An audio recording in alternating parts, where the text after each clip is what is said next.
বিএনপির আমলে এগুলো দেখেছি তো আমরা বড় বড় কর্মসূচিগুলোতে ট্রেন ভরে বিএনপি এটা বুক করে, এটা প্রফেশনালি করা যায়। আমি বলছি বিএনপি ট্রেনের এটা নেই নাই, ট্রেনের একটা আইন নিয়ম আছে, নিয়মে কোনো মিটিং টিটিং হলে আপনি টিকিট কিনতে পারেন, ম্যাক্সিমাম টিকিট কিনতে পারেন, কিন্তু জনগণের জন্য কিছু টিকিট আপনাকে রেখে দিতে হবে, জনগণের ভালো মন্দের জন্য।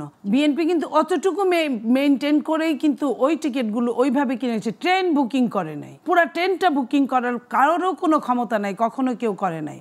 বিএনপির আমরা বলি নাই একবারে কিছুই দেয় নাই, কিছুই না দিয়ে উপায় নাই, কারণ বিএনপি এত বেশি, প্রশাসন বলেন যে কোনো জায়গায় বলেন, এই যে বিএনপিকে দিবে না, দিলেও সফট বিএনপি খোঁজার জন্য জামাত বলেছিল যে বিএনপি যদি কোনোখানে উপায় নাই থাকে, কোনো লোক না পাওয়া যায়, তাহলে সফট বিএনপি দেবেন।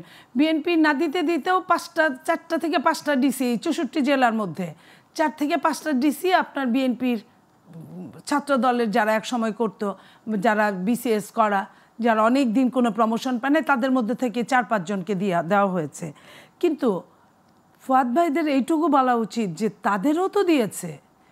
আন্তর্জাতিক ট্রাইব্যুনালের যিনি চিফ প্রসিকিউটর, সে তো এবি পার্টি করতো, তো এবি পার্টিরও তো দিয়েছে। এবি পার্টি কয়দিন হয়েছে তাদের জন্ম, তারপরেও তো তারা পেয়েছে। ওই হিসাবটা যদি করি তাহলে কি বিএনপি কিছু পেয়েছে? ওরকম কিছু পেয়েছে? বিএনপিকে যেভাবে বলা হয়, কয়টা সচিবকে আপনি বলতে পারবেন যে বিএনপির লোক তারা?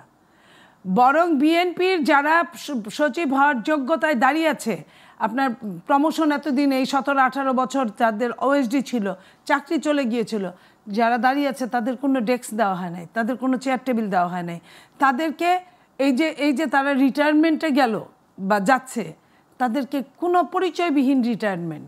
অনেকের দেশনেত্রী বেগম খালেদা জিয়ার এপিএ ছিল শামসুল আলম, তাকে একটা মন্ত্রণালয় দেওয়ার কথা, যেখানে বলা হচ্ছিল যে ক্যাবিনেট মন্ত্রণালয় দিবে, সেটা তো দেয়ই নাই, তাকে মিনিমাম একটা মন্ত্রণালয় দেয় নাই।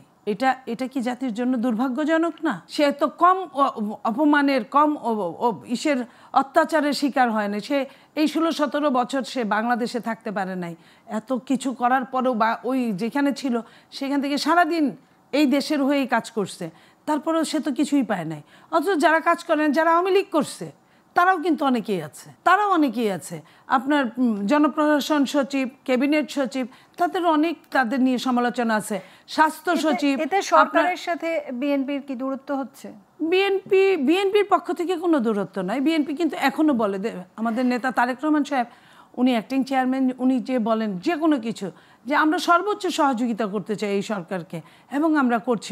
সরকার কতটুকু নিবে না, এটা তো সরকারের ব্যাপার।